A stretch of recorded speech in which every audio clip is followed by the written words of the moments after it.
My name's Andy Carr, and I'm a promoter with the Kids of Solid Gold. So it's a company I set up with my pal Phil Carey. Our first show was in 2007. I suppose the idea started in 2006, but it was 2007 before our first show. So we're in our 14th year almost. So it's been a good run, and hopefully 14 more years at least. Yeah, that's cool. How did that start then? What was the thing that like set that off? Well, I'd moved back from Newcastle. I'd been up in Newcastle for a long time, really, for 14, 15 years. Done my teacher's training there. And we stayed there, and our daughter was born, and we just decided we were going to move back, be around family, which was we felt were the right reasons. But of course, when we moved back, I wasn't quite going to as many concerts as I'd want to go to.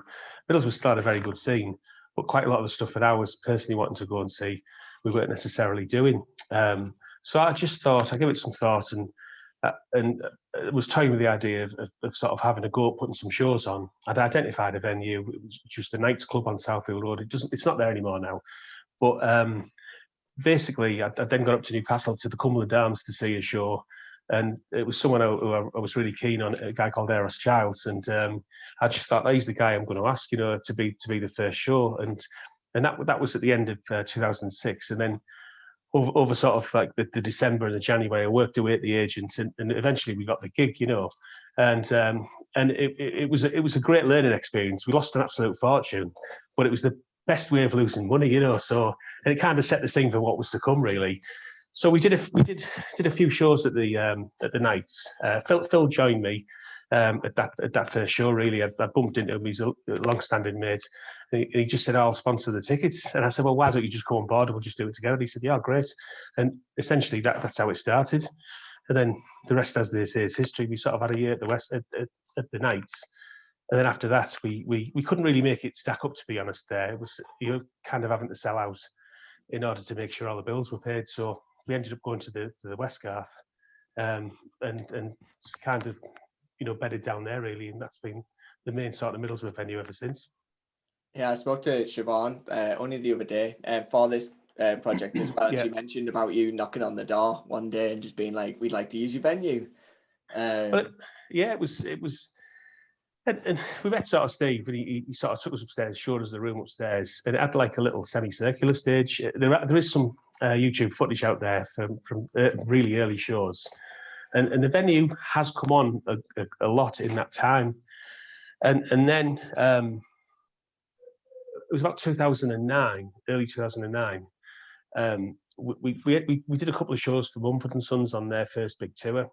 We did Middlesbrough, it was Moorhands, and we did the Cumberland Arms in Newcastle. And kind of the brief from the agent was, we want 100 capacity spaces. We want to sell them out really quickly. So you get the sold out signs on and momentum builds. And of course, the Westgarth at the time was about 200 capacity, and the room upstairs was too big for the sort of vibe they were wanting. So I'd said to Steve, what about a stage downstairs? And it didn't. The feet were getting dragged a little bit on that. It's not a criticism. It was just a case of, I don't think they were quite ready to take the plunge yet in making the downstairs room the space that we all know and love. So anyway, the show ended up going to Moorhands, which is O'Connell's now, in the town on Bedford Street. So basically, I think when that show happened, I think it then dawned on Steve, hang on a minute, I've just missed like a really, really great gig. And not long after that, the stage went in, really. And that 100 capacity space at the venue just made it a really, really great space. You could put shows in there, and if you sold them out, you could then move them upstairs. With people like, say, like the vaccines, we did that with the vaccines as an example. But sometimes, I think everyone's favourite room is the downstairs room. It's become a real favourite. And I think that the feedback from the acts is like, they love the sound in there. That's something it's always commented on. I mean, obviously, it has its limitations as well. I think, the ladies' toilets, for example, I think they're a real issue. And that's something they're going to have to look at. But I think it does have a place in people's hearts. That's for sure.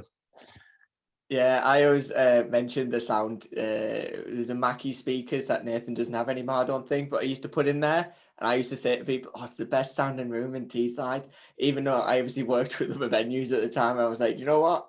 I'm not going to say something that isn't true. And I think sound engineers have told me it's not true, but I've always been like, no, it's got carpeted floors. You don't get that. Like every other venue's got hard floors. Don't get the retention, all the bass through it.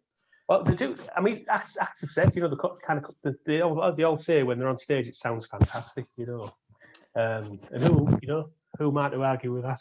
I have a general rule: if it sounds bad on stage, it sounds great off. If it sounds great on stage, I'd be worried about what it sounds like off. Nathan in charge, we have no problems. Oh yeah. Obviously, if Nathan sees this, it's always good. I guess so. Your learning curve there, being a promoter, was literally just doing it, like actually just emailing an agent. Because it took me like years of being a promoter before I even spoke to an agency. Well, this was the days of MySpace as well. Don't forget.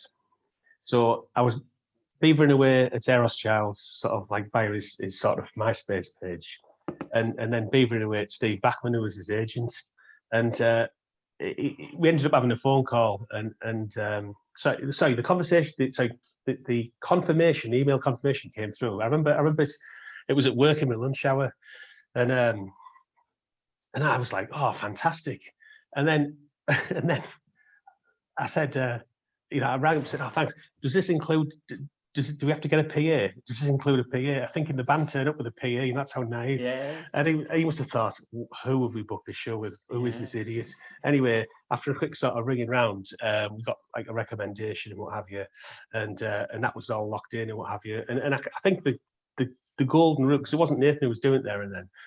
Nathan came on board when we moved to the Westgarth. But the main sort of learning point from all of that really is to make sure the production team, you've got the best production team possible, because if you've got that in place, then literally they kind of make the show as bulletproof as possible. And any of the concerns that you like to have around a show can be taken away.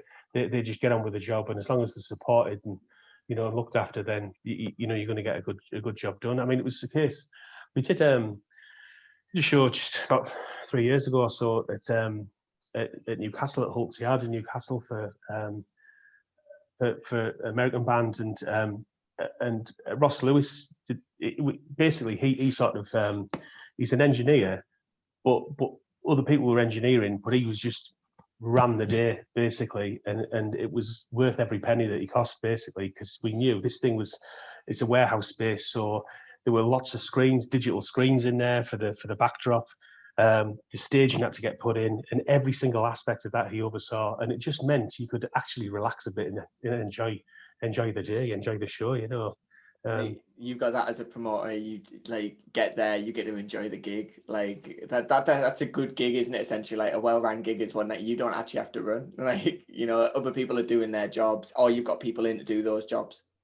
Yeah, and I mean, obviously, say rewind a few years ago, quite a lot of the time you'd be doing a settlement with the band in cash on the night. The door receipts would come in, and then you'd settle in cash.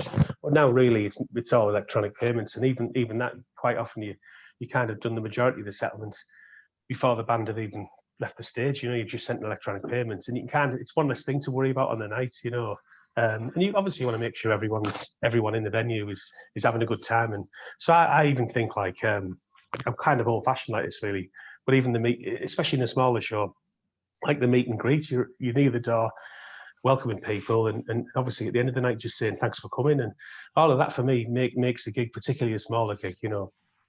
Yeah, I like the way that you essentially compare the start. Like you always like stand in front of the stage and introduce like the night to people itself. Like it's just like an Andy Carr thing almost, but like. Thanks. Yeah. I mean, part of that, I don't know if you envisage the upstairs. Imagine the upstairs of the Westgarth. It's like that vinyl sort of dance floor type area, and then there's the carpet area, and it's almost as if, especially when support bands are on, there's a force field there, like something like with Doctor Who or something, and no one is allowed to pass onto the vinyl area. So for me, it was just a case of, oh, blimey, and you get dead nervous doing it, dead embarrassed doing it, but it's just like, come on, folks, come on down. They want to see the whites of your eyes, kind of thing, and it kind of came from there, really. Of course, on a show which is kind of say it's a busy night and there's a lot of people down early, it is nice to put who's on stage into context. So if a band's travelled from, could have come from Manchester or Scotland or wherever, it's just nice to give people a little bit of background info, just 30 seconds info on who's going to play in front of them. It just helps make that connection, I think. So it did sort of it did kind of evolve just a little bit, but it's not something I can say like I feel comfortable doing, but it came out of necessity, really, just saying, come on, because obviously that in the West Garth, it's quite a long room, isn't it, in the bars at the back, and people don't like to gravitate too far from the bar. It's I've seen many different iterations of that room where people have tried to solve that problem, but I still think like the way that you do it is like it's like paramount. If I was an artist on stage, you almost demand an applause before I've even played, which I think is like appreciated.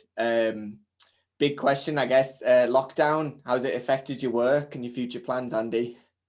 Well, really frustrating as it has been for everyone, really. I mean, obviously, I've got my day job, which is as a teacher, which has been busy. In last sort of spring, summer, it was a lot of work from home, really. And of course, we were looking forward to being back in September. And then, of course, we've got into lockdown again, so it's all digital lessons and things like that. So that's kind of occupied me. On the music front, really frustrating because I kind of started, the big plan at the start of the year was a couple of shows, and then we were doing like an all-day event at Teesside Uni and the West Garth. So I had a couple of stages scheduled for the university, and one stage at the West Garth, and I was so excited for the lineup because there's loads of great stuff out there, loads of great new acts who are sort of, doing a great job, really, and deserve the opportunity to be heard. And I just felt I could take these acts, some of who were known to the Teesside public. I could take these acts and put them in front of a crowd and let them make that connection. And of course, it was maybe about, I think we elected to basically pull the show about a week before the government announced the formal sort of lockdown, I think it was. But it was clear the direction of travel. It was clear the way things were going, and the university they were.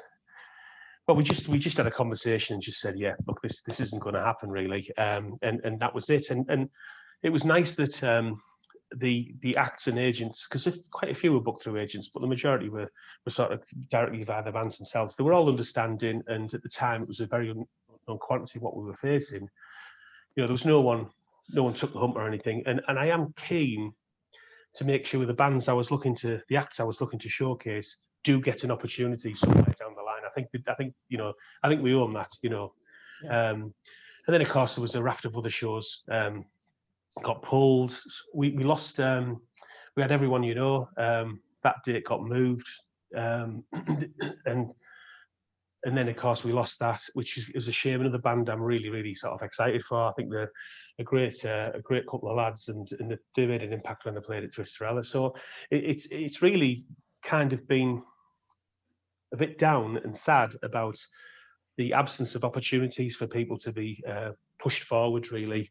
I get a lot of pleasure in kind of allowing people to make that connection, the audience and the acts, and those opportunities not existing as they are now it's just such a shame for all concerned, really. I think that the music going crowd here on Teesside are so appreciative of whoever plays in front of them. They get a great response, and of course, normally at the end of a show, especially around a busy merch table or whatever it might be, there's just that connection, that bond made, and you almost think that they're going to be with this band now for many years to come, or this act many years to come. They really do make that connection, whether that's at any of the venues in this area. I think part of it is as a region, we do have to work a little bit harder to bring people here sometimes. When we do that, people are so appreciative and grateful, and I think that it's kind of those opportunities not existing right here, right now, is the thing that makes me just a bit sad about the whole state of affairs, really.